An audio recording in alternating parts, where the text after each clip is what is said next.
All right, so I hope I'm live now. We'll see what happens. This is my first time doing this. Let's see, can I? Yeah. Oh, okay. I can zoom in and all that good stuff.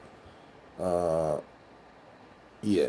Okay, so this is the first time I've done this. I'm not an expert like Jojo DePina and others who go live all the time. This is the first time I'm doing it, but it's a very serious subject. So out here we're talking about Tito for mayor, and my page has been lit because I've put up a couple of thoughts in regards to his potential candidacy for mayor, which is actually going down. So it's not a question anymore. And we can kind of pick up there. Now, before I do that, what I will try to do, because everything is bootleg and I never did this before, so what I will do is say that y'all should call.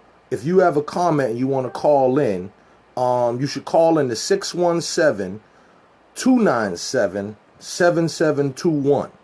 And I hope that doesn't disrupt my cellular phone and it'll come through the landline and then we can put it on speaker. But if you want to call in, you call 617-297-7721. Okay, so with Tito, and I hope y'all don't mind, I'm drinking a brew. I took a little break. I have a beer and I'm going to smoke a cigarette too. If you don't mind. Don't matter if you do, I'm going to do it anyway. I'm grown. All right, so the first thing is this whole, thank you, Ryan, for posting the phone number.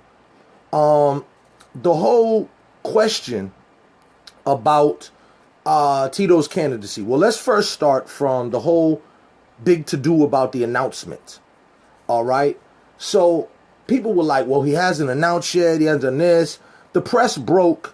And the press broke that he had spent $15,000 on a video, a campaign video, or with an ad company to produce a campaign video. I think would be more accurate. The next thing was that he had bought the domain name Tito for Mayor, right? So great, but in the press and in our community, it was, being coy and, kind of cutesy. Well, he hasn't really announced yet. Yeah. When you buy $15,000 on a campaign video, you've announced. So, free consulting here. That was just stupid. If you're going to announce, if you're going to plop down money like that is in the public purview, you should have just made your announcement beforehand. Okay? That just makes sense. So some of y'all out there, when you do types of things, it would make sense to just kind of dot your I's and cross your T's before you do it. Because as soon as you're talking to the press about if you are going to announce or if you aren't going to announce, but you drop this amount of money on something that indicates that you've already committed to it, then you should have just saved that until you officially announced. Because I knew you announced when you dropped the ducat in the bucket. Right? Right. Okay, so nobody spends $15,000 on a video when they're just thinking about something. Now, that brings up a whole nother points, and these are all points of what we're going to do when we go through the whole point of the type of individual candidate that Tito has been, an elected official.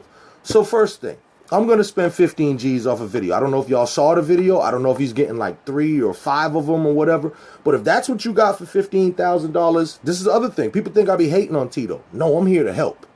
You got played, my brother. The white man played you.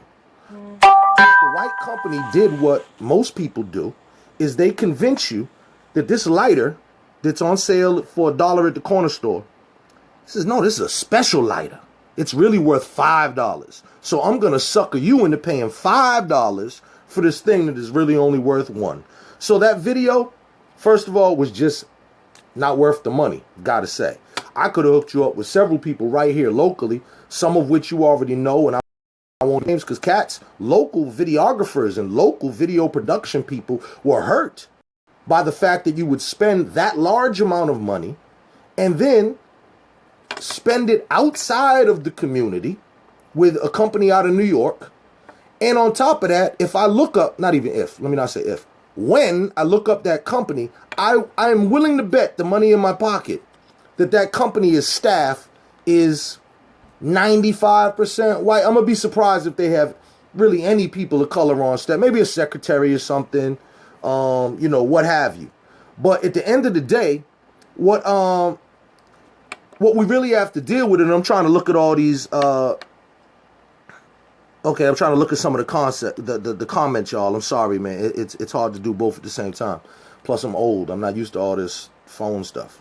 But okay, so you spend that amount of money on a video, which was fiscally irresponsible and just not smart. You could have got a better video for cheaper, and locally, obviously spent that money, and hopefully with people of color. But even if you couldn't do the people of color thing, you could have done, at least did locally. And then what we understand is that Boston's not a major media market. Nobody here professionally or just cat you know who got other little production companies and so on and so forth. But when I say professionally, I mean, you know, Channel 4, 5, 7. You got all these people who've been doing GBH and doing video, high quality for years, decades, award winning. You know what I mean? But you couldn't find nobody here to do that. Okay, so that's one thing. I don't want to belabor that point, even though I already might have. So there's that. There's the money. There's the fact that you spent it out of town. Okay, table that. The next thing is, the next consultant firm that you deal with, they're out of Kentucky. Now, they're out of Kentucky, and you broke them off. I forget what it is now. I think it was like, I don't know, 8 G's or something, so on and so forth. But whatever you spent them, that also says that you couldn't see anybody here around that was fit to do consulting for you. Now, I would have loved to consult for you. My first suggestion would have been cut the bullshit. But I get it. You don't want to hire me as a consultant. I get it. But there's plenty of people around here. A plethora even of people around here. Once again, white, black, whatever you're talking about, there's a bunch of them who are here. But once again, even if you couldn't break off black people or other people of color to do this, then the fact is you still didn't even spend your money local. And when I say local, I don't even mean in your district, which would be, you know, the number one best thing to do, but not even in your district. But you spend the money out of the entire city, state even. Charlie Baker don't like that. So not only are we not stimulating the local economy and the local people of color economy, we're giving money out of state to white people to do a subpar job. Now, as far as the consultants, how can I tell you that they're doing a subpar job? Well, clearly they didn't do any kind of market research or anything. And like, apparently maybe they didn't let you know the type of feedback that you were going to get just based off of the lackluster and piss poor job that has gone on. And now that's what I'm going to focus in on. So we did the whole bogusness of the, I'm announcing, I haven't really announced yet, but I spent money, but no, I'm not, I'm still considering. Okay, that was crap. Then who you spend your money with, white and out of town. Then again, who you spend your money with, white, out of town. Okay, now let's go to the record. Let the record reflect, in the words of the great immortal Claire Huxtable. Not to be affiliated with her husband. But so now we're talking about a person who locally, now let's start off with the first campaign. The first campaign that Tito did was he ran for at-large city councilor. At-large. There's 4 at-larges, and then there is 9 locals. Okay? So he ran for at-large. When he ran for at-large, he came in 5th. And once again, I said there's 4 seats. So 5th, you don't get nothing. No cigar, you don't get a stuffed animal, you don't get the little rock and roll mirror poster like the festival, you get nothing. You're number 5, you lost. Now this is the same year, well damn near every year, when Ayanna tops the ticket. Biggest vote getter, some of the biggest fundraising activities. And kudos to Ayanna, because Ayanna had did the work to make herself to ingratiate herself on the people. Now, a lot of people are critical of Ayanna as well. Say, well, she hasn't done everything or whatever. I'm not going down that route. I love Ayanna. Ayanna came in, first of all, she came in from other offices and, you know, kind of a long thing of where I knew that she was ready. She was about that life. So that's number 1. Number 2, when she came in, she honed in on an issue. And she said, you know what my issue is going to be? My issue is going to be women and girls and the family and all that. And now, damn it if she ain't done it. So now she has done it, then now you might think that that's not a big issue. Or you might think that that's not your particular issue. Or you might think that that's not an issue of primo importance. But what I'm saying is, she took an issue, which I happen to agree, women and girls and family is in fact important. If anybody wants to debate me on that, I'll go live again another time. That is in fact important. But what she has done is she has taken this thing and actually wrapped around policies and plans and proposals and actually has victories to speak of, besides being a ticket topper. So Tito's highest office that he ran for was at large. That's where you test out how well you can do amongst the whole city, not just a small district that has a very small voting population, but amongst the whole city. He did that. He failed. Since then, other at-large people. Michael Flaherty came back after a loss and came back and got back on. Okay? Michelle Wu has now been a second ticket topper and also has secured her place on the council. Even though to me, I was not for her to be the city council president, just because I felt like, how are you the president on your sophomore year? And, you know, there's other people. Yeah, it left a bad taste in my mouth. Not to mention her support of Linehan, her support of some other initiatives and whatnot that I wasn't necessarily feeling. Michelle Wu, to me, has failed our community as well. And she, at one point, depended on people of color vote, but then she kind of backed up, you know, and I think Chuck D say, every color ain't a color. I think that's what he said. But in any event, so everybody that look like us ain't necessarily for us. So there's that. So without the Michelle Wu thing. But Ayanna and Michelle Wu were able to secure top tickets. Now that means we have two women of color, whatever your definition is, but two women of color who were the ticket toppers, and now are both at-large councilors. Tito was the last black man on the council. The powers that be ground up Yancey in the dust. Now, why would they grind up Yancey in the dust? Only people say, well, he was in there for 30 plus years and he never did nothing. No, I can't. You know me, I tell it like it is. Agree with him or not, Yancey did a bunch of stuff. And how do you know? Because he had the pictures to prove it. And a lot of people used to clown Yancey in terms of the picture taken and so on and so forth. But I can say that Yancey was there, and Yancey was one of the only people who held others accountable in the city, the mayor, other councilors, via his post-audit committee, which was one of the biggest things because it was looking at where the money goes. So you the police, well, you're going to have to come in here and explain your budget. Well, what did you spend this money on? Oh, you said you were spending it on violence prevention. But no, this right here went for more weapons or more equipment. So trust me, Yancey did work. Once again, the work that I agree with? No. You know, Yancey is no Malcolm X. If I was Yancey, yeah, it would have been more, it would have been iller, or what have you. But I'm telling you, Yancey was no punk.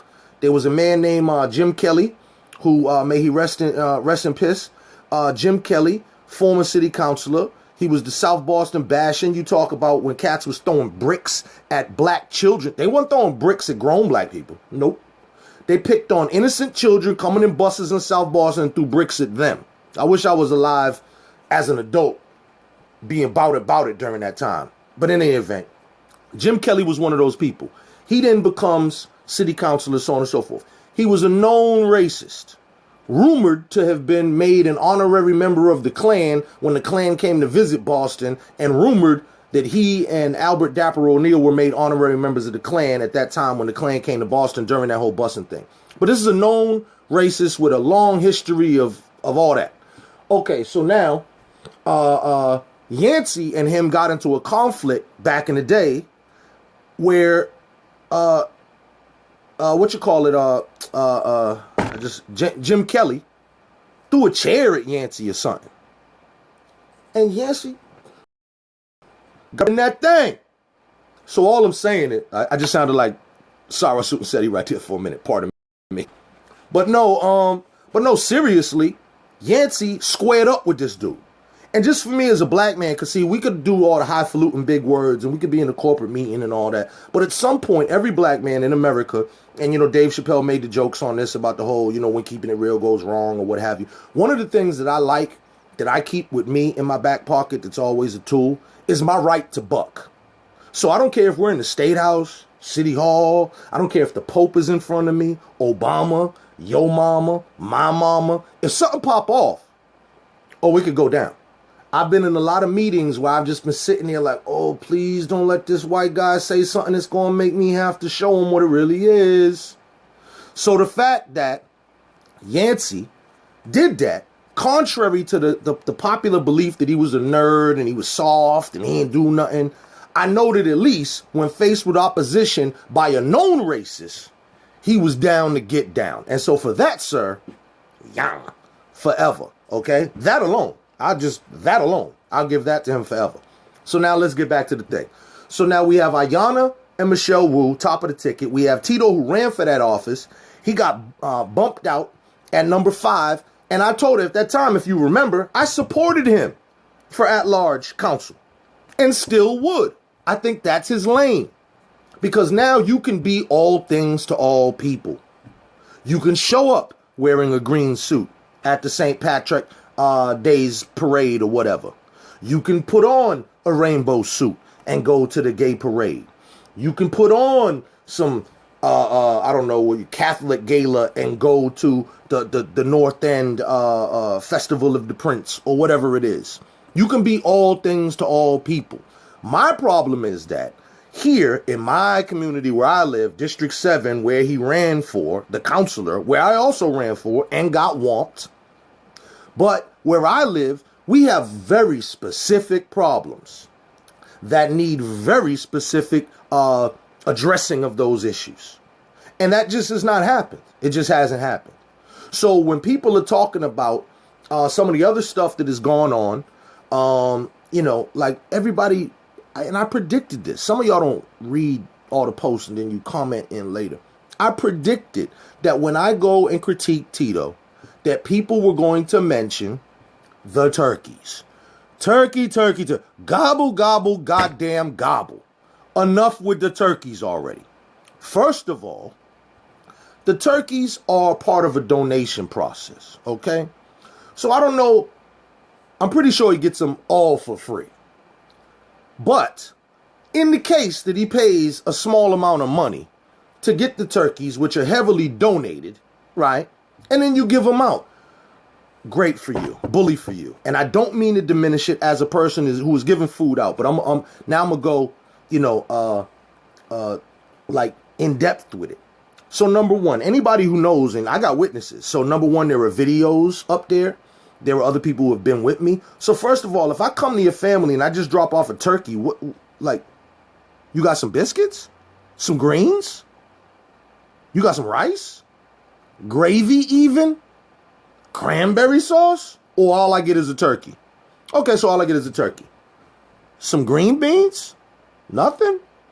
Just a turkey. Okay, fine. So now we do with that. So that's just one. You get a turkey and nothing else. Now, that's one day out of a year. The other 364 days, see, because that one turkey, that's going to get you about 7-8 days. The first couple days, you're eating turkey. Couple days after that, you're eating sandwiches. Couple days after that, now you're down to soup. Then after that, you ass out. And so now the other 364 days of the year, this man has never put together any kind of program dealing with hunger of any kind, even though his district has some of the highest food insecurity and food desert rates in the doggone thing. Right. Oh, Sali just chimed in and was like, yo, the food truck. Right. No, he gave me turkeys. Here's how crazy I am. Tito has actually donated turkeys to me before when I did the Feed the Hood. Because one day after his thing, when it was over and he had a bunch of extra turkeys, he hit me up like, Jamal, I know you're doing the thing. Can you use these turkeys? Can you find homes for them? Absolutely, bro. So we came over here like 9:30, 10. If y'all go look on my Facebook pictures, you'll find it. And you'll see me there. This is how real it gets. He pulls up in front of the house in a U-Haul. And literally I comes out You'll see me, pajama pants. I just threw my boots on. And we unload the turkeys. Why? Because that might have been a big thing for him. Or a big thing for people who see that picture and say, oh, wow, that's great. No, we did that all the damn time. All the time. And not just with turkeys. Sweet potatoes, tomatoes, green peppers, red peppers, granolas, man, yogurts, eggs. Man, I mean, I can't eat lamb, beef. I can't even tell you the stuff that happened. And then I want y'all to notice, we started the Feed the Hood program under Occupy the Hood. Okay? So Occupy the Hood started before that, whatever. But the sister from Occupy the Hood, many of y'all know from Facebook as well, BfYr6W, shout out to her as well. She was the one that suggested to Occupy the Hood National, like, yo, let's do something that's tangible. So why don't we take this moment and let's feed people, blah, blah, blah. So she suggested that we do this Feed the Hood thing. So she picked the date and we started 11/11/11. For those of y'all that's slow, that's November 11th of 2011. And we did that every weekend.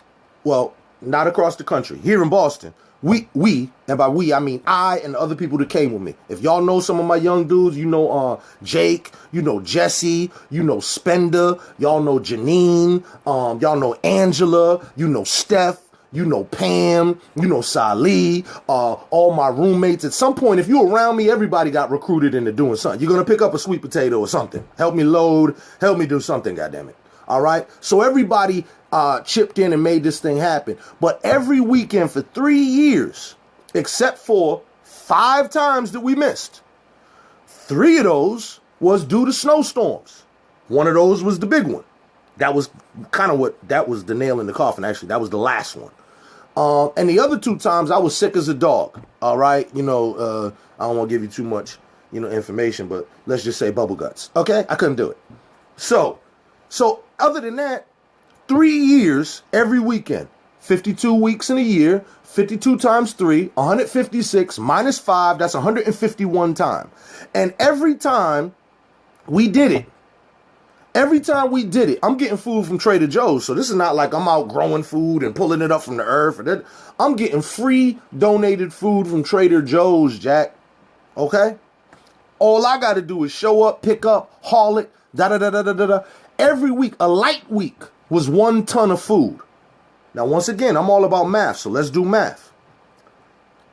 Most of the boxes or bags that we got were 50-pound boxes. So if we got a bag of potatoes, it was a 50-pound bag. If we got a box, it was a 50-pound box of broccoli or whatever, okay? 40 times 50 equals 2,000. It's 2,000 pounds in a ton. There was never a time when I had less than 40 boxes on the truck. It got so ridiculous. So when I say 1 ton of food at least, I'm being nice. Okay? Most often, we're really talking 2.5, 3 tons. My man, shout out to J.D. Nelson, my man Chad's father. He used to let us borrow his Ford F-150 truck. You know them things, you seen the commercials. Them things haul megatons, right? It became too small. And then we had to go to U-Hauls and stuff. All right? Every week, 3 years, at least. And I'm being generous with the 3 years, too, because I don't got it exact. And many of y'all chiming in, too, done seen it, been a recipient of it, done helped out with it, what have you. So now, let's just do 1 ton. Let's just do 1 ton for 151 weeks. If my math is correct, that would be 151 tons of food. Me, little light-skinned guy, right here, and friends, right? Okay. Now, mind you, the other people that I'm dealing with is an organization that you see in the hood all the time. And they're called Fair Foods. And you see the trucks and they come up with the little $2 bags. $2 bags. Used to be $1 bag. Inflation, they had to raise it to a whopping $2. But for $2, you get a full bag, sometimes 2, full of all sorts of groceries. So when I was done with what we was doing, then we would drop off our to them. Fair Foods. Little old white lady runs Fair Foods. I hope somebody gets this to her. Nancy Jameson. God bless her. All right? Little old white lady who shouldn't care about our hood at all. But for whatever reason, this column was on her heart. And she does this out of the goodness of her heart. And got a house and trucks And they occupy. I wish our people could get it together like this. But they do this, and they deliver this food every week. Now, as I got more into a relationship with knowing her and seeing what she's doing and how good it was, and me just trying to help any way I could, it always puzzled me, the people that she would tell me. I'd be like, well, do you know so-and-so? And I'm fully expecting her to say no. But nah, she knew him. And these people never helped. Now, that includes, to this point, both mayoral candidates. Because Mayor Walsh has not done a bunch to help that lady out. And Tito Jackson ain't did a damn thing to help that lady out. Okay? So, let's go there. So, the food issue. So, turkeys, 1 day a week. Other people like Mike Mass have gone up and, you know, made the point that, like, well, that's cool. Like, what if you vegan? You got, can I get a cucumber? A onion? Nothing? Just a raw onion. Nothing. You got nothing. So let's look at that. Now let's go on to the other things. The very first thing, when he ran for office, he promised, because everybody who's, you know, still on Chuck Turner's bandwagon, and, you know, look, a lot of people, y'all got to get this straight about me. When I critique people, it's not a personal thing. Like, I like Chuck. Good dude, solid dude. Love him, love his family, all that.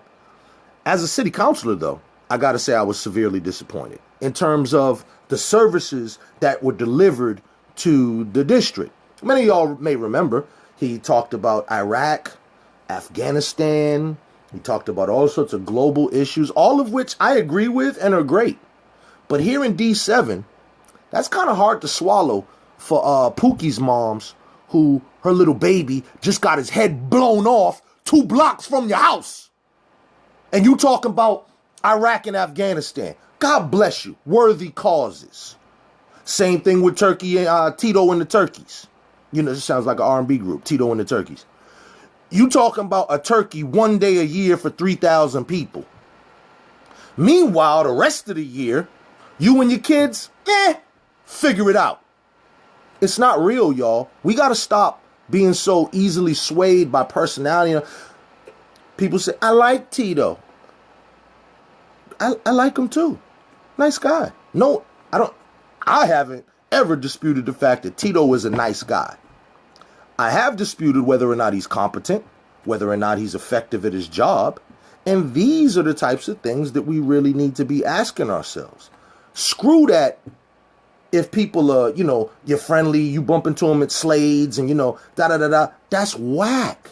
It's whack. It is not a criterion by which we need to be picking our leadership. And the fact that many of us still think that it is a criterion is one of the reasons why we're behind. So many people have commented on my thing and all that, and they say, you know, well, the reason we can't get ahead as a people is because people like you, Jamal, who always be dogging people out. No. Au contraire, mon frère. The reason that we can't, one of the reasons why we can't get ahead is because people like you, not many of you who are watching, but those who do it, because you co-sign mediocrity and fuckery. And at what point, us as a people, when back in the day, it was about promoting black excellence. Somewhere along the way, we got lost, and now people are like, it doesn't matter if he can't spell revolution in his email. He misspelled education, but he's, you know, talking about education. Doesn't matter if he just stood in front of a room full of people and said a fact that is in fact not a fact. It don't matter. So we have to get out of that. We have to just go down to what the nitty gritty is. All right. And we really got to get to it. So now back when Tito first, and pardon me, I'm about to smoke this cigarette, y'all. I ain't even took a breath yet, please. So now when Tito started running, one of the very first things that he said, because everybody was liking Chuck, was that people really liked Chuck for having that district office down Dudley, where you could go into and, you know, if you had a housing issue, if you had a whatever. And see, this is where I can't talk nothing about Chuck, because this is where he excelled. If you bumped into Chuck in a meeting, he always had an open ear for you. Always listening, always accessible. If you called his office, you got to call back. God bless the people on his staff, people like Lorraine Folks, people like Angela. I can't remember her name right now. It escapes me. But people like that who worked day in, day out, above and beyond the call of duty and was taking down this information meticulously, whether you called in on the phone, whether you sent an email, whether it was at a meeting, whether you walked into the office. I gotta say that Angela Yard, thank you, Reverend Odom, Pastor Odom. Yes, so these were people who worked hard, and that's what the community had obviously responded to and liked. We liked that district office. So it was an issue from the very first campaign. Tito, and many of y'all should have been there, Tito says, I will maintain and keep a district office. Those of y'all who are tuning on live, I don't know if you remember the very first time he ran after Chuck. Please, somebody, does anybody else remember this? Because he did it right in Hibernian. Well, he did it many places. Hibernian Hall was one of them for the Rocks Vote forums and da-da-da-da. But he has always said that he was going to keep a district office. So now he's been in office for 5 years. No district office. Now, I don't want to, display confidential conversations we had, but this is pretty real. I talked to him about this. Me and Tito Jackson had a conversation about this. Now, here's what he told me, and I was offended, I got to tell you. He told me that he couldn't do that. He couldn't live up to that promise or what have you because it was just too costly. It cost too much. Now, mind you, he said that to an unemployed brother, a brother who was self-employed because he is unemployed, because the only one that would hire me was me. You dig? So now what we're talking about is, you say you can't maintain an office. Now at that time, city councilors were getting paid $87,500 per year, with an extra $250,000 as their office's budget to be used to Charles Clemens just tuned in and said he stated in public he could not afford it. Well, okay, good, because this is exactly what I'm going to break down, how that's crap. So at that time, you made $87,500 individually for yourself, plus you had $250,000 to control your office, but you can't figure it out. Now, meanwhile, when I ran for office, I was a write-in sticker candidate. I started off with 5 G's that I had saved up. I think the total that we maxed out with was 8 G's. I rented a trailer and had it right in my man's field, empty lot right there next to, shout out to Cher, Roxbury Rotisserie, right there in the field next to the post office and all that, where I just found the dope needle the other day. See, if my office was still there, there wouldn't be no dope needles up there because we cleaned up every day. That's how we did it. But in any event, I rented the trailer. That was $900 a month. We know that Roxbury has an abundance of storefronts that are vacant and all that. I know for a fact that he can get a deal for probably $1,500 a month. And even if you want to go top notch, like you a retail store, I know for a fact that average rent is around 28 to 3 G's for a storefront. 3 G's times 12 is 36 G's. 36 G's, even if you paid for it yourself out your own pocket, that means you would go from $87,500 to $51,500, right? Oh, yeah, $51,500. So my point is, how many brothers out there in our community ever in their life made $51,500? Oh, and did I mention he's not married, no woman, no children, which means no child support. So you don't got no expenses. You in a house that you bought from your mama. Now, listen, that's the most gangster thing. I'm going to give him that. God bless him for that. His mother deserved it. Hard working woman. You won't hear me say nothing about his mama. Great lady. I know his mama. I know his father, Kwaku. Nothing but respect for them people. He did the right thing in that regard in terms of buying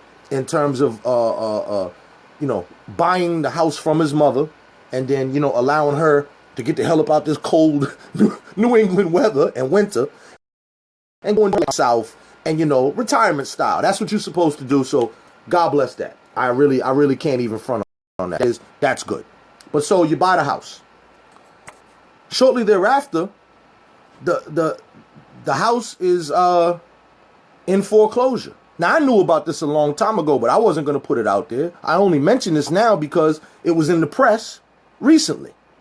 So now we have a person who made $87,500 a year plus $250,000 just to run your office. But you don't have enough money on the low end to do $1,000 a month for a district office, or on the high end, $3,000 a month, which would either be $12,000 or $36,000, which you could have paid out your own pocket, or some of these benevolent people who love to give you money. You know, all that money you get from Newton and Wellesley and Saugus and Shrewsbury. I looked it all up. And here's the beautiful thing about me. I don't want y'all to just believe me and take my word for it. I want to show you how I get these things. So just Google this thing. It's called OCPF, Office of Campaign and Political Finance. Go to OCPF. You pull up a little thing, and in a little search bar, it'll say, type in your candidate's last name. Type in Jackson if you're nasty. And it'll come up. Not just him too, because I don't want to be like, yo, it's only him and we point. Look me up too. Look me up too. See what my money was like. See what I spent it on and where I spent it and who I spent it with. If you look his up, you'll see a bunch of expenditures for stuff like Domino's Pizza, Chinese food, Ubers, and then you'll see the big expenditures like that $15,000 he dropped to get a video from somebody who is out of town, out of state, and out of melanin. Okay? Then you'll see them other things. So this is all real stuff, folks. You look it up and you go on. Now, here's what I want to do at this point. I just want to take a time. I'm going to stop running my jibs a little bit. I'm going to take a time and I want to just go back. If anybody already posted something, like a question or something, please post it again. And now I'll try to answer it. Or if you want, once again, you can call in 617-297-7721. But I do not want to, like, this ain't going to be a thing where we just clowning him or whatever. We're going to stick to policies and, you know, things that he has done or things that he has not done. So now I'll get to that while we're gearing up to take phone calls or any questions that may come up. So here go another thing. Anytime that anybody tells you that they are for Tito, great. I don't even want you to get caught up in that. I just want you to ask questions. Ask for specific accomplishments. Once again, most people are going to point to an emotional thing. I like him. He came to my kid's birthday party. He went to my daughter's dance recital. Stuff like that. Other people are going to mention the turkey thing again. Some other people on the Facebook, brother Lance Houston mentioned getting Amazon one day delivery to Roxbury. That was great. My package is still coming 2 days, by the way. But in any event, there is that. So, okay, let's see. We got our first caller. Hold on.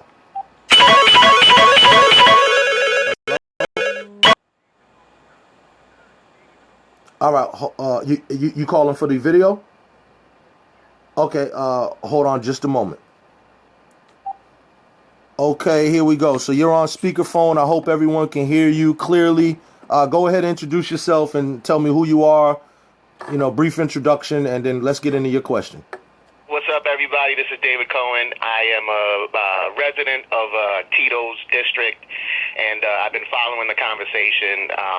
And one thing I want to bring up, earlier you were talking, there was a thread about this, and you know, there was a good conversation. Somebody said, and I'm going to quote them in the thread, counselors do not have the same power as the mayor.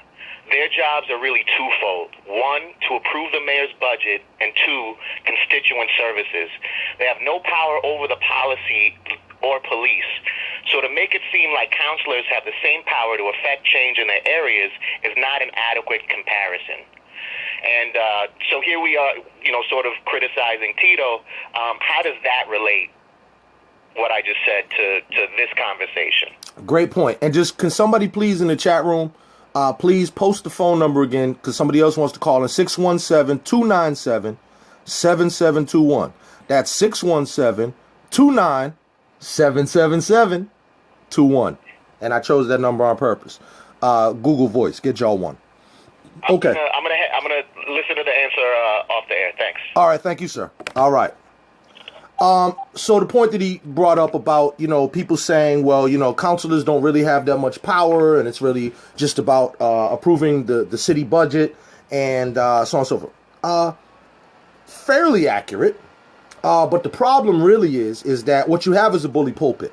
So if we were able to say that, and what it sounds like is that excuses Tito from not like having to do or produce anything, which is great.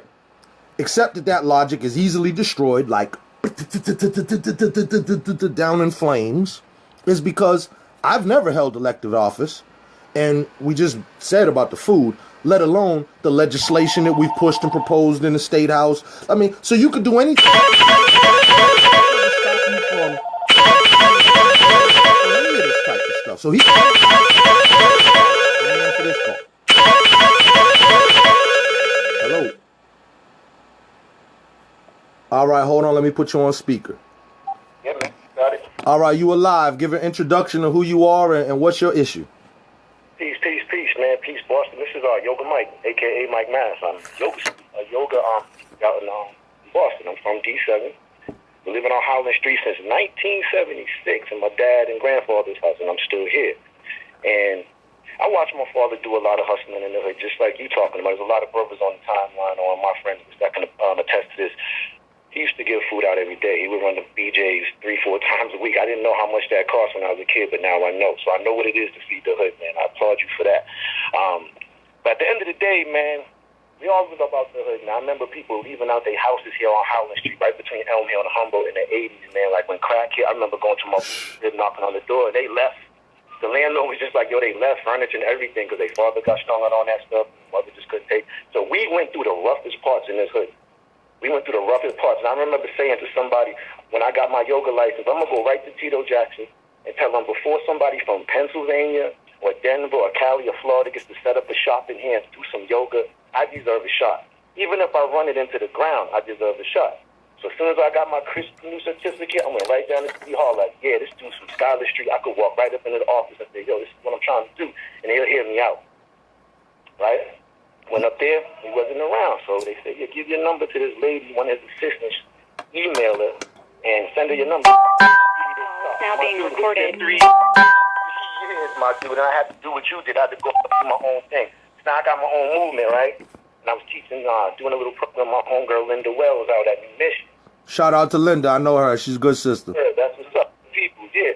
So I'm outside Claudia's Market, right here on Warnbeck and Humboldt on the H block. Riding my bike, I see this dude coming out, eating a pastello or whatever. There's crumbs all over his face, all over his ties, flying around him. I'm like, damn. That seems to be a recurring theme with the whole, you got to get your crumb situation right. Represents our hood, like, huh? I'm just saying, that seems to be a recurring theme, like the sloppy eater seems to be disheveled a lot at things, and like, you're not the first person that said this. Yeah, that he represents our hood. But anyway, neither here nor there. I mean, that's neither here nor there. But I remember saying, what's up, man? You never got back to me about the yoga. Just like he's like, oh, yeah, that's what's going on. That's what's going on. I'm about to ride my bike up to the Mission in Hyde Park from Humboldt. And I'm going to teach a class. Oh, what time does that happen? I said, yo. No, dog, you're not jumping in none of these pictures, so I know what it is, man. Like, that's crazy. And like I posted on the thread, as soon as I clicked on your live feed and my son, my little 10-year-old son heard Tito Jackson's name, you know what he said? When did he's ever going to give me that turkey they he offered me in first grade? My son's in 4th grade. Wow. 3 years to get back to somebody. Like, I know the T-shirt's the minimal thing, but the yoga company, I can save these kids. You know what the yoga's most effectable right now, Jamal? Harvard Street, DY, I'm in there doing yoga and Reiki healing on these brothers, getting them right. Right. Come out and know how to calm down and not get back into DYS. Right. And Cornell got me that job. Not that Cornell Mills put the plug in for that. He called a few people, said, "You to mess with my boy Yoga Mike. He's from the hood. He's responsive to him." I had no problem with it, and them boys love me because it's the product. It ain't me. All I needed was a shot, and that brother could have gave me a handoff. He ain't give me nothing. But like I said, C. Mills pulled the button on that, right? And Mills lost to him in the race, right? And not for nothing, and that speaks to the issue that David just called in about counselors really don't have this power and da-da-da-da. But here it is, regular people who ain't even in office, who don't got no budget, is able to make something pop. Because it's called hustle. That's what we got. Right. And like I said, I used to go to school with the brother at UNH, man. So I know that, but he's a nice dude, man. He's a nice dude, but don't be promising people that got their families in these streets trying to raise their families and feed their kids, and we got nothing. like you did. I had to leave the job because it wasn't even doing me right. No union throughout the state. Working for the highway, there was no union negotiations, no room for growth. I was stranded. I jumped out with no parachutes. I'm gonna teach this yoga. I had no problem. So the only problem I had was trying to go to City Hall and get played like Cuddy in The Wire. They spent me around, saying I got to pay for this license, that license. This, I said, yo, man, I don't know how to do this. And I just started doing my own thing. I called C. Mills. He put me in the right position. Now we moving. So I want to shout out to y'all, man. I remember the campaign y'all ran, man. Maybe look at politics because of y'all. From the hood, I didn't care about politics. I seen you. I seen C. Mills. My brother Salih out there doing his thing. I'm like, y'all got to get it. So I appreciate y'all, man. Let's keep it going, man. Give thanks. And as soon as I get my life in order, I need to come see you too, bro, because these old bones need a good old stretching. I'm gonna put the plug in right now. Free yoga every Friday, 260 Washington Street in Dorchester from 7:30. It's free. You can bring your kids, everybody. You got a website or anything like that, bro? Man, I'm just on Facebook now. I got 33 Degree Yoga website coming out soon. I'm doing the artwork and all that stuff. Wants to be interactive and all that. But right now, bro, I does that too. So if you need any help on that, do that. And in the meantime, send me the link to the Facebook page, and I'll send that out to the Blackstonian and other networks and all that good stuff. All right, let's get it, man. Peace. I appreciate you, Jamal. Yes, sir. Keep it up. You as well. You keep it up too, sir. Absolutely. It's what they say. Egyptians used to say, like attract like. The hip hop community say real recognize real. We always been in it. Now we just got to do it. Hey, people are asking about your class too. So when you get off the line, just post the yeah, the date, the time, and the location with the exact address. Okay. My voice again is free. So free like turkeys. All that. If you don't have a match, just show up and I'll take care of you. Word, my G. All right, I appreciate you, brother. All right. So now if anybody else like to call in, 617-297-7721. I don't even know if y'all can see, like, if there's a timer on here. I don't even know how long we've been going on. I could do this till like 8 o'clock at night. So one thing that he brought up, he said he knows him from University of New Hampshire. Interesting story. In another one of our conversations, Tito Jackson was explaining to me how he had gone through some conflict and adversity at University of New Hampshire, being that he was one of the first people to run for class president. I probably didn't say that right, but whatever it is, it's basically class president of the college, not high school, college. And that he was getting flack for that. And he said, now, mind you, whatever. He said that a white man on the campus walked up to him and in his face called him nigger on University of New Hampshire campus while he was running for president. Like, you can't be president, nigga. And so he was telling this to me as like a story of how he overcame adversity. I stopped him. I was like, so after you punched him in the face, what happened? But as you know, there was no punch in the face. Not even a smack. Not even a reporting to college campus authorities. So, not for nothing, what we're dealing with is just a different type of guy. He's just different. Not, whatever. Once again, nice guy and all that. But, in my life, that type of stuff don't work. So if a white man could call you nigga in your face when you don't even have a job and you're on a college campus, what does that mean when you're in office? What are you going to do in office when a big developer or a big gazillion-dollar company or the mayor or somebody else calls you nigga, or don't even say that particular word, just do you like one? What you going to do? When, let me get my Hulk Hogan. What you going to do when the powers of white supremacy come down on you? Nothing. And that's the problem. So let me give you a little thing about leadership in general. Anything that if you or somebody just why would he punch the guy? Once KJ Lider, why would he punch the guy? Once again, these are important things. If you're not that type of dude, cool. I'm just talking to the rest of us who are that type of dude. There is no time from, when I've been, 6, 7 year old, that a white boy could call me nigger and there's not immediate physical repercussions. Not just you're going to get cussed out and I'm going to tell the teacher. No, you're going to get banged up. For anybody out there who don't believe it, send a white boy and try it. Watch what happens.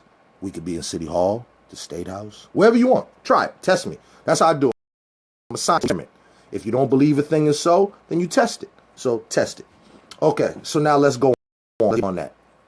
So now the focus is really that what happens is we have two type of black men in an instance. We have those that are known for fighting tooth and nail for what's right and are always on the right side of things and forward thinkers. And then we have the people who are just complacent and so on and so forth.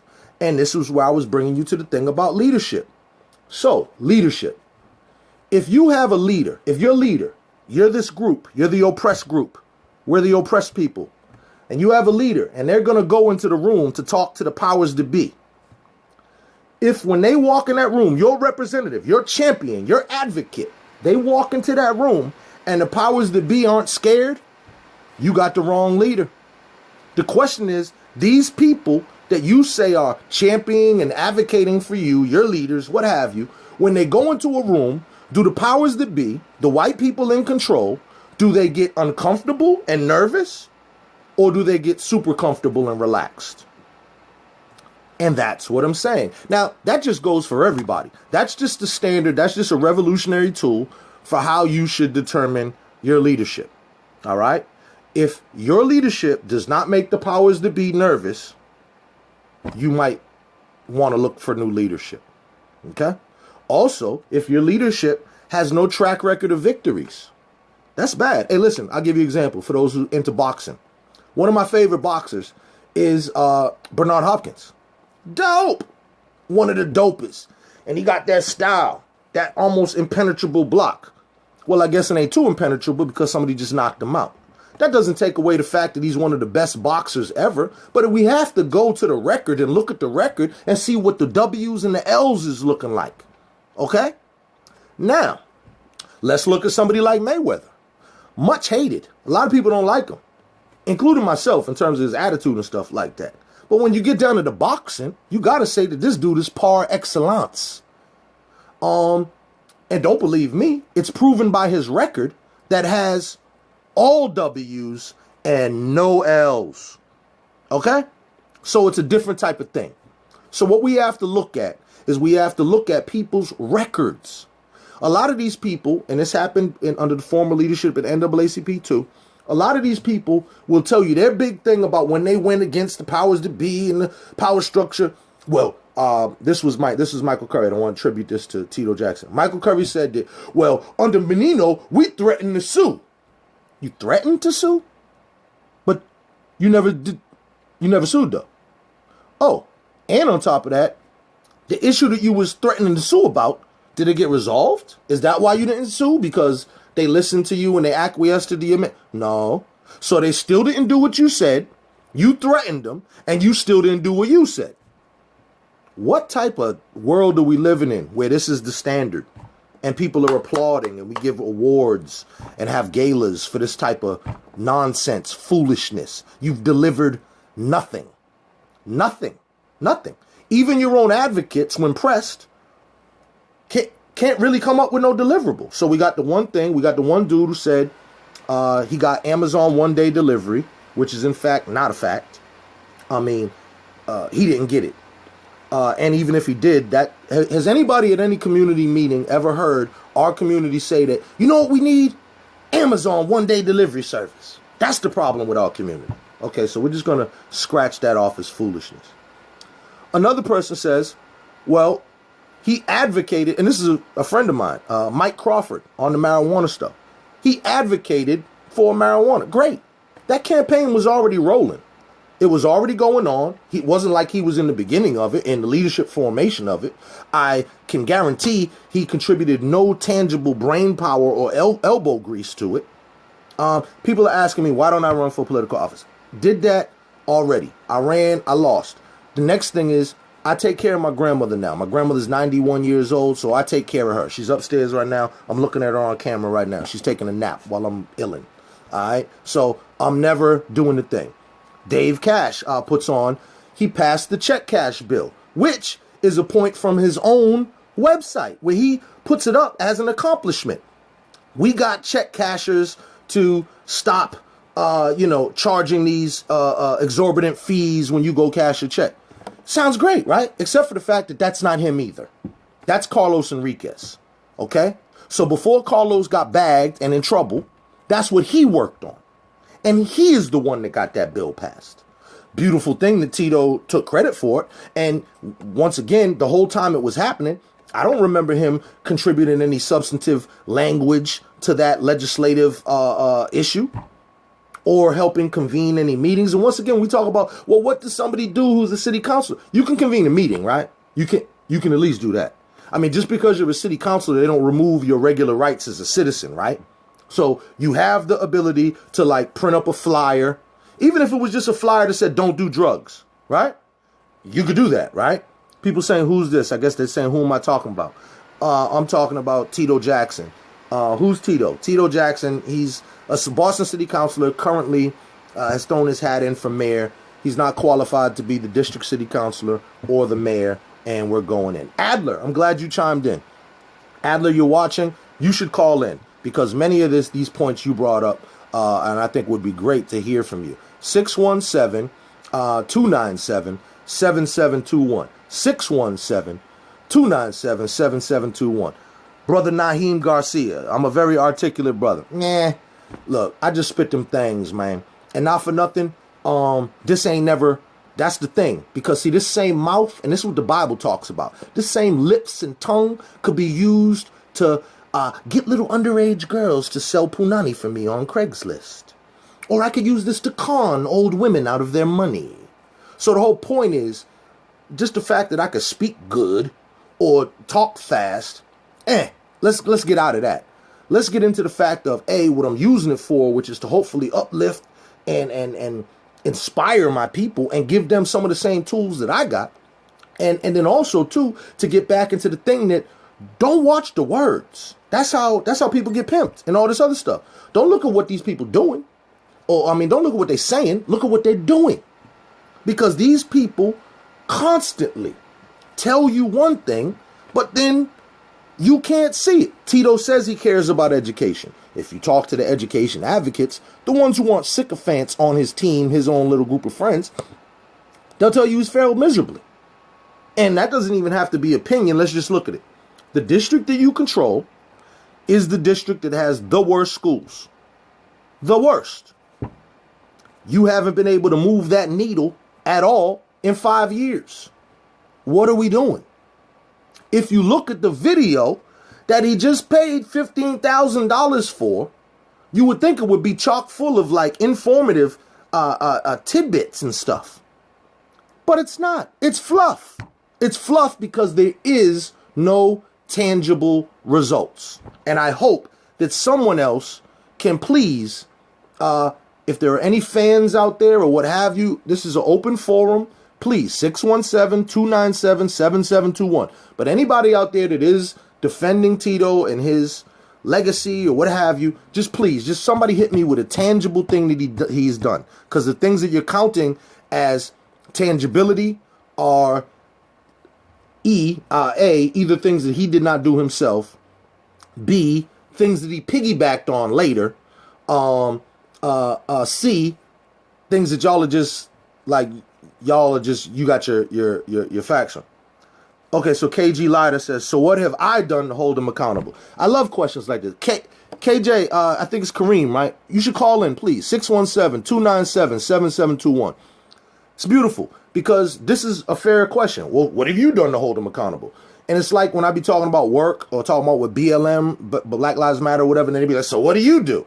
Dude, Google me. It's too long. What have I done to hold him accountable? I've sent him proposals and plans from day one when he was elected. I've had these conversations with him before he was elected. I had these conversations when he was just a party promoter doing quote unquote party for a purpose. And his purpose was like Greater Boston Heart Foundation. And I'm like, those are $1 million entities. They don't need your guap, bro. They doing all right. Why don't you do a party with a purpose for some local purposes? That never happened either. And since I know that you're a promoter, why don't we work together on something like that too? All right. So we can really have a party with a purpose that actually gives back to something tangible, not just the other, you know, the little stupid stuff that these cats be doing. So what did I do to hold them accountable? The next thing is I ran against them. So that's a big thing. You should look at the debate between he and I and figure out, you know, who you would go to in your best estimation of who and what was better, the proposals and so on and so forth. Okay, Brother Jamal, excellent name, by the way. Brother Jamal, he says, very good info. What's your thoughts on unifying the black vote? Unity in anything is, to me, it's a falsehood. There is no such thing as unity. So this whole concept of unity that has been pushed on our people for a long time, it's a falsehood. It's a fallacy. Every ancient book of wisdom, every spiritual book, in the end, it does not speak to unity at all. It actually speaks to separation. Separates the wicked from the righteous, separates, you know, the good from the bad. And that's what it speaks about. In the Bible, it talks about two women will be grinding mill at the grindstone. And in the twinkling of an eye, one will be gone. Jehovah's Witnesses say only 144,000 people getting into heaven. So I think that all the things that we're talking about, righteousness and spirituality, really comes down to, you know, bona fide, you know, real stuff. All right. And I think that it's really not about unity, and it's ultimately a separation. And those who are real are going to have to figure out a way to separate from those that is not.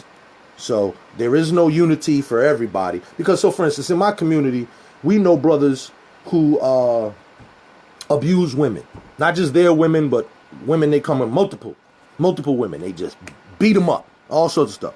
Cats who is on dope or what have you. So now I'm supposed to unify with that?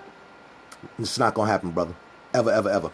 And in terms of unifying the vote, nah, that removes the whole power to vote. I'm not voting on personnel. Oh, because you black, I'm voting for you. If that's the case, pull the trigger for Mary Franklin or anybody else who's ridiculous.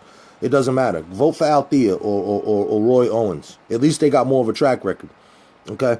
Now let me. Oh, I can scroll back. Okay, cool. All right. Okay. See, now we're getting into technology here. Somebody typed in Rufus Falk for Boston City Council District 7. Let me speak to that real quick, because I just want to say this. I know Rufus. I got a lot of love for Rufus and love for his father as well. When Rufus announced, he did what a Tito did. Don't announce until you're ready. So when he announced, and it is in the Herald, you do an interview with the Herald, you must know that the first thing that people are going to do is they're going to look into your campaign account, which is public record. Once again, go Google OCPF. And if by the time you've announced, you have negative $172 in the account, that's not helpful. It doesn't help you. It's just not helpful. It's not a good look. It's not a good look. Particularly when, like, I mean, well, this might be illegal campaign stuff, so maybe you couldn't do that. But I'm saying, like, dude, I would have loaned you $172, and then you just start off even, which is why I said anybody can go look at my records. Square biz, baby. Tina Marie action. Square biz. I'm zeroed out. And I zeroed on purpose. And when I zeroed, I took money out. The little bit of money that was left up in there, $400 I took that out in order to zero it out. So things like that, I think we just got to be a little bit more careful of. The beautiful thing is, a lot of this stuff, in terms of people talking about debates and all this, a lot of this stuff's still on video. Them touch, the stuff with him and I on touch, or the video, it's all up there. As a matter of fact, my entire campaign is available. Let me just pull this up right quick. Yeah, my entire campaign is available at 2013 campaign.jamalcrawford.com. So if you want to look at what I was about, see any of them videos, look at the platform, I left it there purposely for that reason. Okay. Kanasha. Hey, Sister Kanasha, peace. So she asks, how do you square this against the current mayor and his policies? Do you think they are better for your district? Well, once again, for me, I don't have no, like, I didn't look at Mayor. Mayor Walsh is not my brother. Mayor Walsh don't live 2 blocks from me. Mayor Walsh ain't a black man. He didn't grow up with similar circumstances that I did.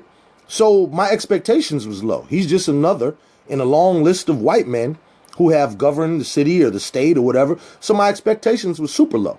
However, my expectation of a guy who I did know a little bit, who does, look like me, kind of, I'm cuter, and who lives up the block, I did expect a little bit more. I expected a little bit more understanding. I expected a little bit more work.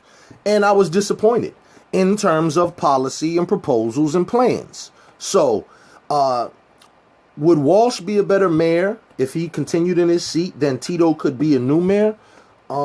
Yeah, absolutely.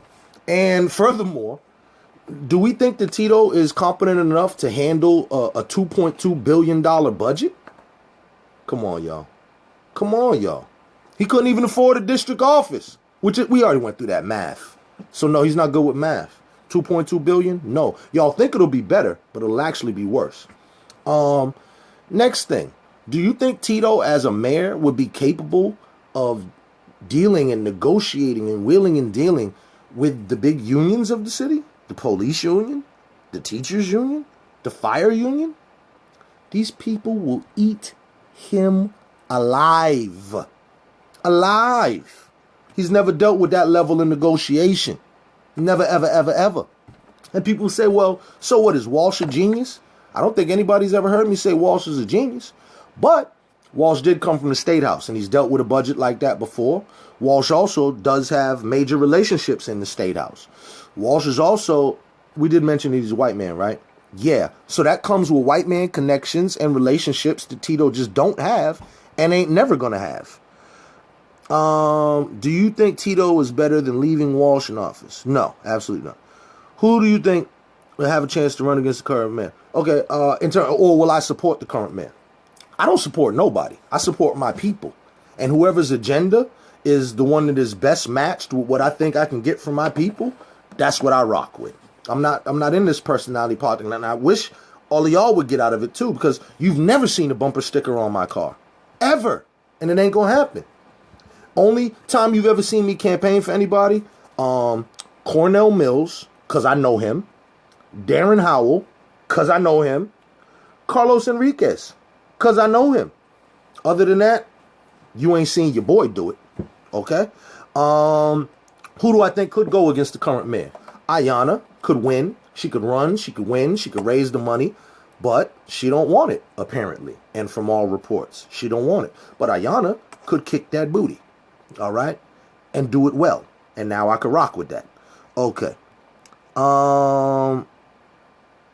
Yeah, so then my man D. White asked the same question. Recommend for a candidate of African American to say it would have to be Ayanna. I mean, she's the most feasible in terms of what's popping, but once again, she don't want it. If some of y'all know a voodoo spell where I could possess her and take control of her mind and force her to do it, please let me know. Let's see. Oh, yeah, right. Exactly. She said, even Noah had to leave some behind to get flooded. Everything ain't for everyone. Only the real are needed. Peace. Sierra Muhammad. Absolutely.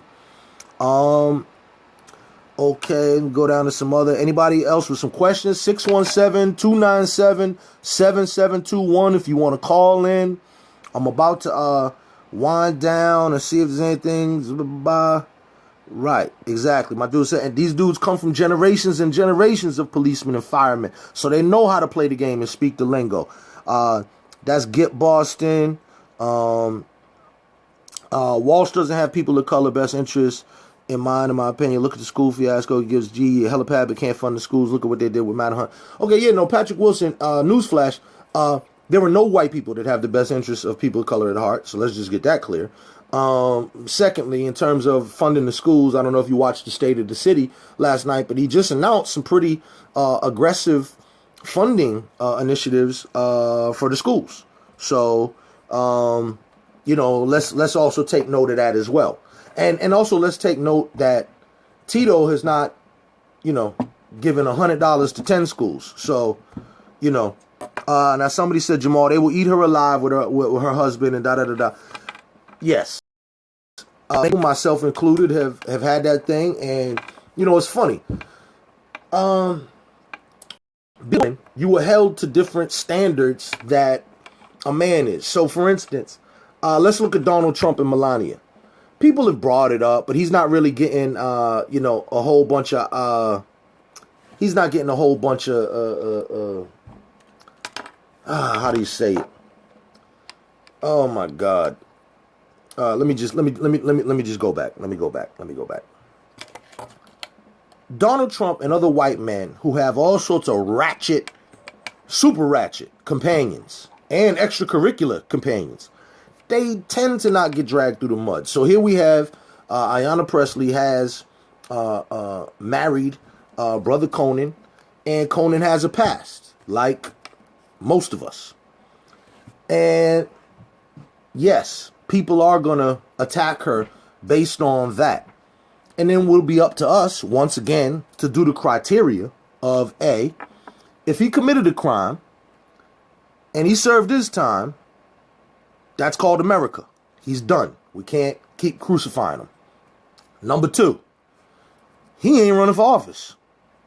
So what I would hope would happen is that people would do Ayanna on the basis of Ayanna and not her husband. But that is obviously a very naive approach, and this is not the world we live in. And yes, she will take heat for the husband. But I do believe that based on her track record and the relationships that she developed, that she could move past that and win. And particularly, the main thing is the money. Tito, in his life, the biggest money that he raised was around $130,000 when he ran at large.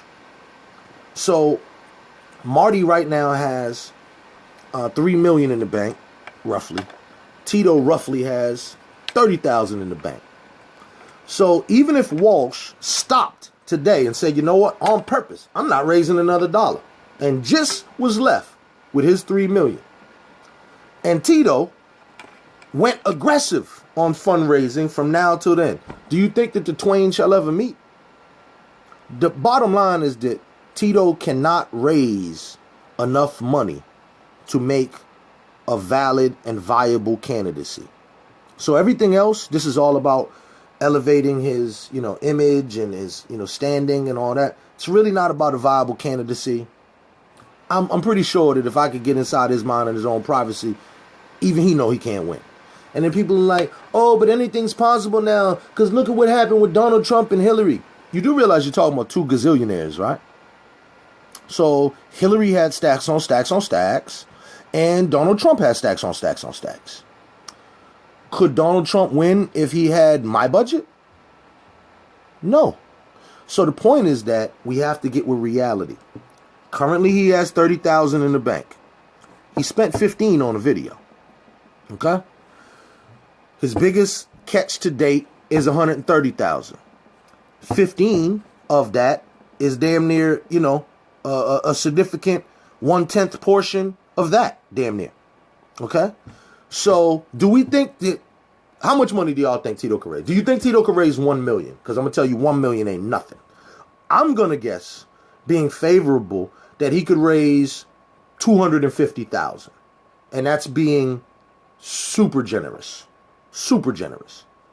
Nothing in his repertoire would convince me that he can beat or could ever produce, not beat because he's not running against them, but could ever produce more in fundraising than Ayanna Pressley or Michelle Wu or even Andrea Campbell.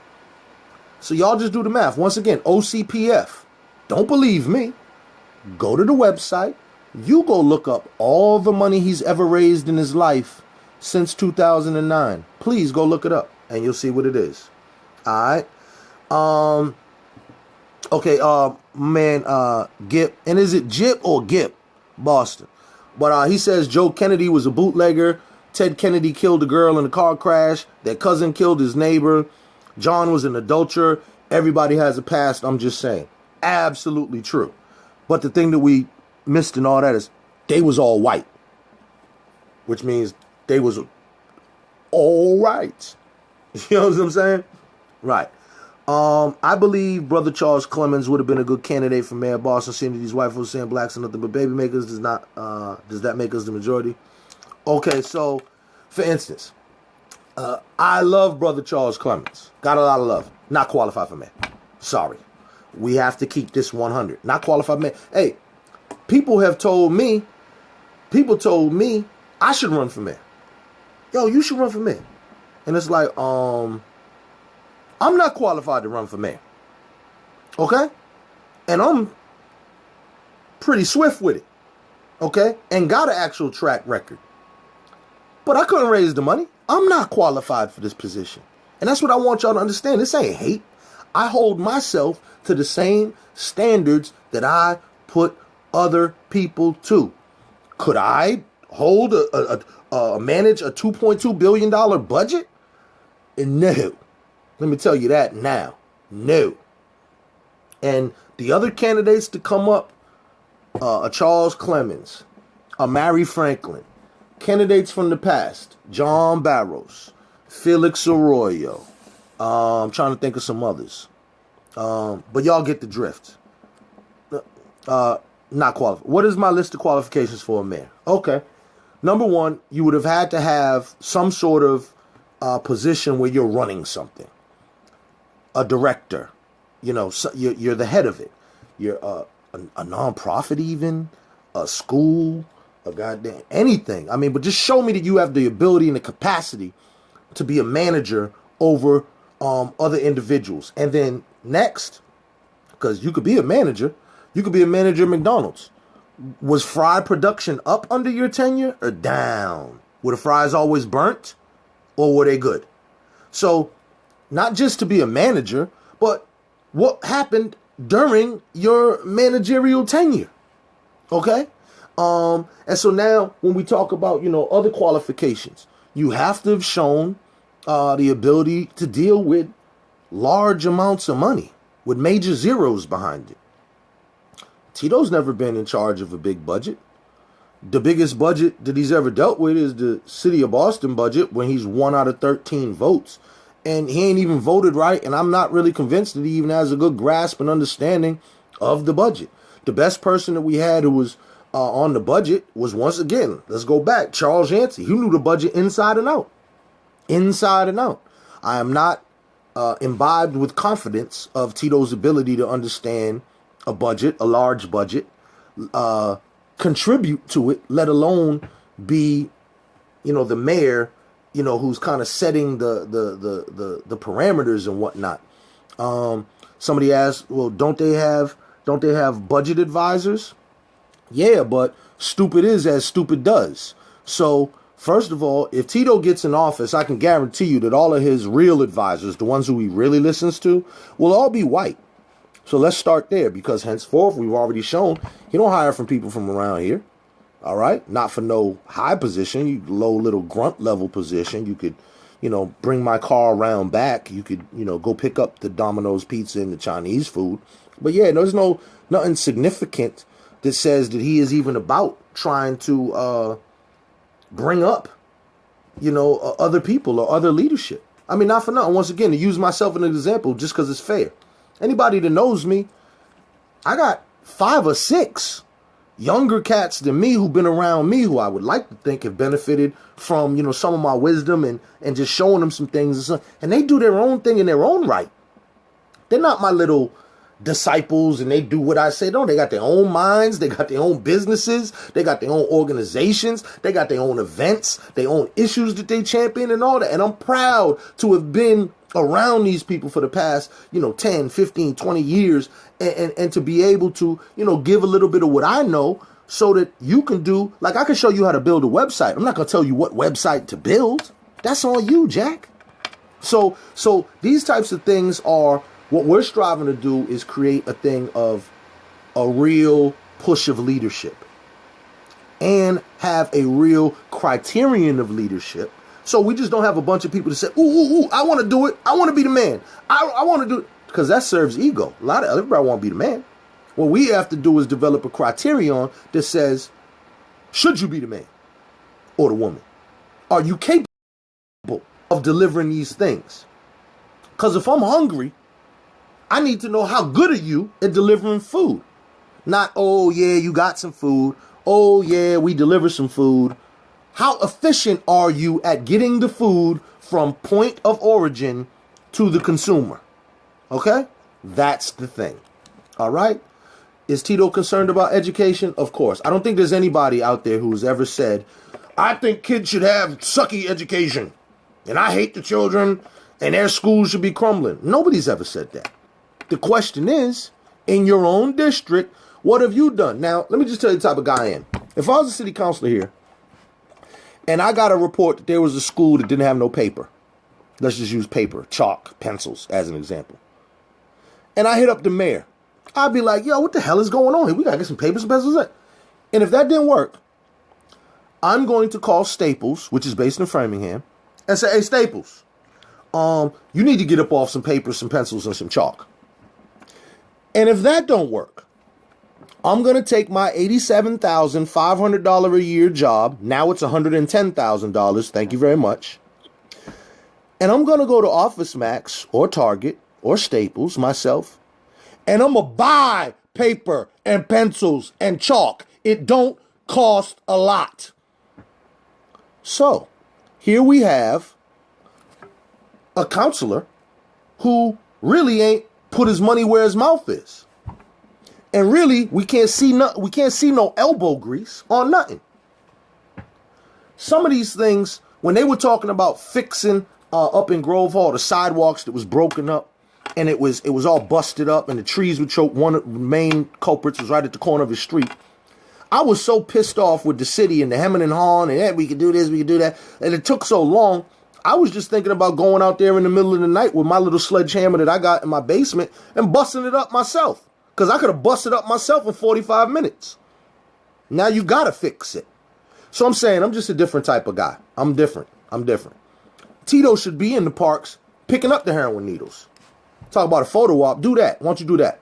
That's a good photo op for you. All right? So, little stuff like that. I'm gonna wind down unless anybody else has any more comments or how capable of being efficient.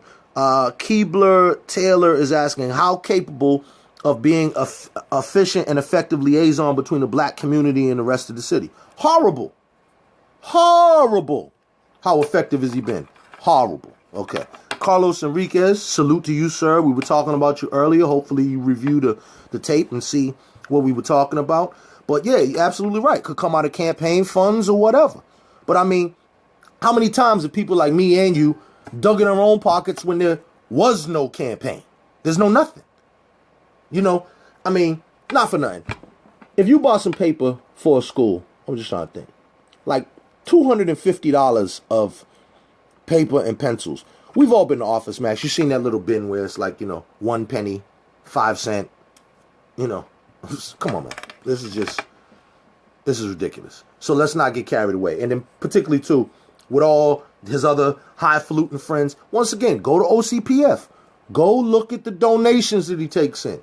Look at where the money comes from. Because the people who support him don't live here by and large. And the ones that support him here are generally the ones who are better off. Not for nothing. One brother was, a supporter. You live in Fort Hill, Jack. We ain't got the same problems. I live on Humboldt, Jack. We don't got the same problems. My problem is not the white woman who's trying to encroach on my backyard to make an herb garden. That's not my problem, Jack. My problem is kids running through my yard throwing guns in my trash cans. That's my problem. Okay? So if any of y'all can give me anything in terms of what Tito has done for the main issues that are in this community, violence, the education piece, once again, something substantive though, housing, something substantive, not just, he showed up at a meeting and he talked and it was cute and it was nice, blah, blah, blah. Real stuff.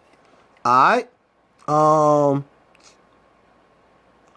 My man's like, yo, remember when we helped Cornell run and there was a snowstorm? And before we got on the campaign, all the side streets were still full of snow. And I was the one that made a call, and Cornell made a call, and we got that joint plowed out. Okay? Not a city councilor. And this is, it's funny too, when we talk about people like me and Cornell who've run in the past, or Carlos who's run in the past. it's like the fine chick at the club who you would like, dog, I want to holler at her, and she just never gives you the time of the day, and you see her just making all these wrong choices. That's what our community has done. Our community has continually been presented with viable suitors, and they have chosen the wrong one every time. Okay, most recently it has been Tito. State Rep Avandro Cavallo is now tuned in, which is great. Dear sir, if you would like to chime in, the phone number is 617-297-7721. I would also love to talk to you, perhaps get a update on the policing bill. As you know, the policing bill, which I brought to you, in terms of having an independent investigator in cases of any kind of police misconduct, which I believe you put forth as anything dealing with police shootings, specifically an independent investigator in the case of police killings. And what I was trying to say is, thank you for that. It beats a blank. But, however, there are not enough police killings to justify a commission on that. And what we need to do is establish an independent review for anything that happens with a cop. If a cop beats his wife on Thursday night, he should not go before the DA, because the DA is going to give him a break. If he gets caught drunk driving, bar fight, anything that a cop does, anything, DWI, anything, it should not go before a DA, because that's how we have so many officers. I got to plug this phone in, yo.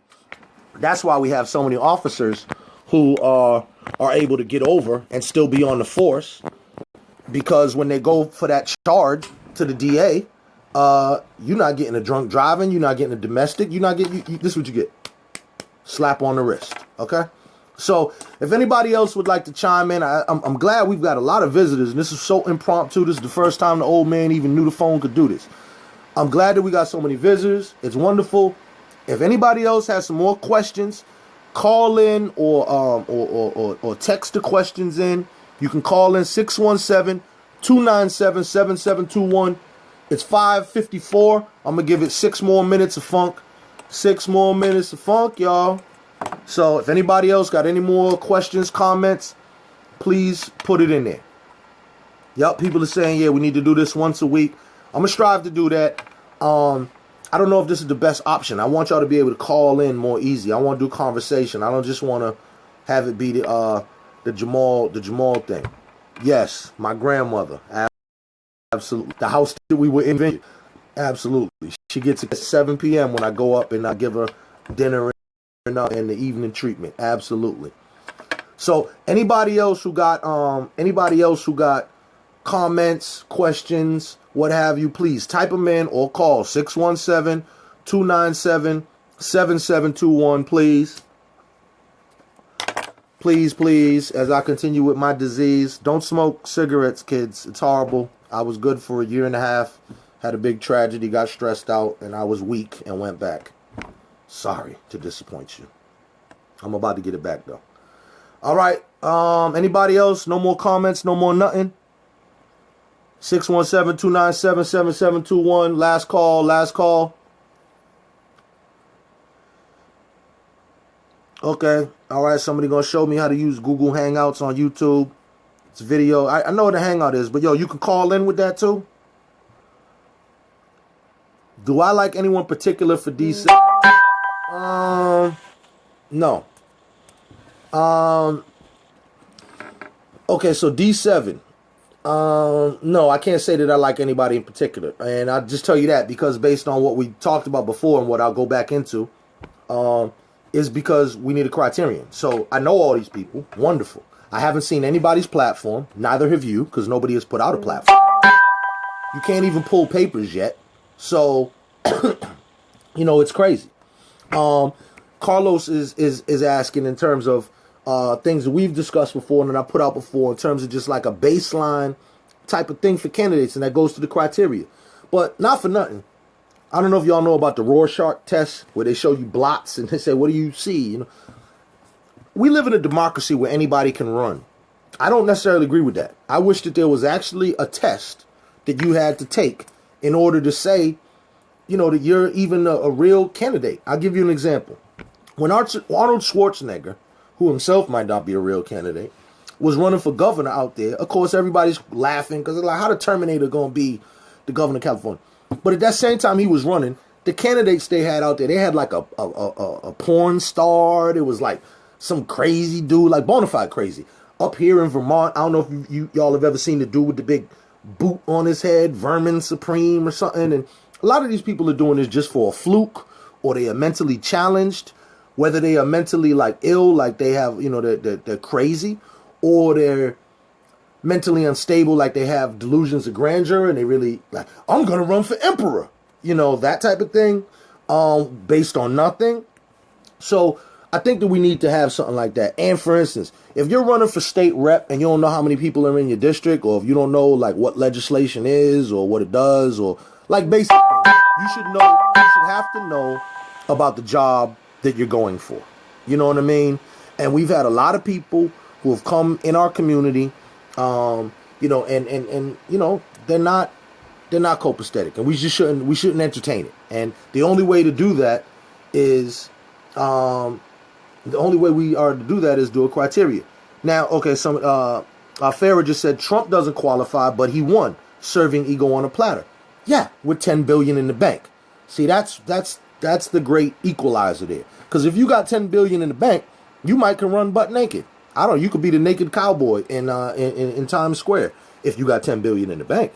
But what we're talking about here is Tito, who has $30,000 in the bank and is not going to be able to raise 150, 250, what have you. And so that's where people are trying to say it like, oh, the playing field is leveled because, we can't predict these elections. No, I can predict that somebody who doesn't have any money is not going to be able to win the mayor of a major city.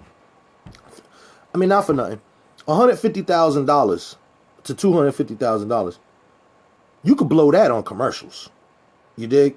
And one of my dudes was like, Marty's going to have commercials during the Super Bowl. No. Marty going to be at the Super Bowl in Bill Belichick's little box or whatever it is. Okay? So we have to put in perspective what we're dealing with here. All right? My man D. White says it's time we get a black mayor in Boston. Absolutely. I agree. But I'm not settling for a retarded or idiot black mayor. So if that's the case, Roy Owens should be the black mayor? And pardon me, I shouldn't have used the words idiot or retarded. That was part of me. I really didn't mean that. I'm using slang that I grew up with, which I've learned is not proper terminology. So I'm not trying to support anybody who I believe is not mentally up to the task, right, intellectually. So how do we address the issues that you raise and not the people on a larger platform? So whoever's running is held accountable. Okay, so that's what I'm saying. So I don't know if people really look at my work or what have you. People act like I just attacked Tito. Oh, au contraire. I've sent Tito 3 or 4 proposals. Mayor Walsh might have 7, 8, 9 on his thing. Did y'all see the article that I just wrote maybe a month or so ago in Dig Boston about the mayor and this fiasco with his feeble attempt to deal with race? Despite my admonitions and warning him that you're going about this the wrong way and you're about to step in a steaming pile of boo-poo? Right. No, so I'm equal opportunity. I go after them all. All right. Was my man Jamal Fade Jamal? That's how we do. And I'd really shout out to Jamal and Malik from Illegal back in the day. Yeah, Jamal Fade Jamal. So yeah, I go in on everybody. And most importantly, I go in on myself. So I don't get no sleep at night. So I'm up early. Because I hold myself to the same standards that I'm talking about. And all of y'all have my perpetual permission to check me if you see me do something or say something that ain't congruent with everything I've been spit. I don't know how to get it no realer. No realer than that. And so once again, when we develop the criteria is not prejudice. Because once we develop a one-sheeter of questions, then it's just like, whoever's running, you get the same questions. Period. So, I think that's about it. I said we was gonna stop at 6. It's 6:01. Unless anybody else got any more questions or wants to call in, I think we gotta do it. We got to end this. 617-297-7721. And that phone number's good after this go off. Like, you could write that phone number in the bathroom at Slade's. That number is good at 1 o'clock in the morning. You could call me whenever you want. 617-297-7721. All right? And we're going to be talking in the future more about strategy and agenda and, you know, to bringing these things forward to Tito and other folks. I have more stuff in the work. Many of y'all know I've already called for the Department of Justice to come and investigate the Boston Police Department. Did Tito sign on to that? Nope, he did not. Yeah, so that's the type of stuff I'm talking about. All right? So, God bless y'all. I'm going to go chill. Thanks for tuning in, and we will do this again soon. And thanks for enduring my big old face all up in the screen, all light skin, all up on you. Holla.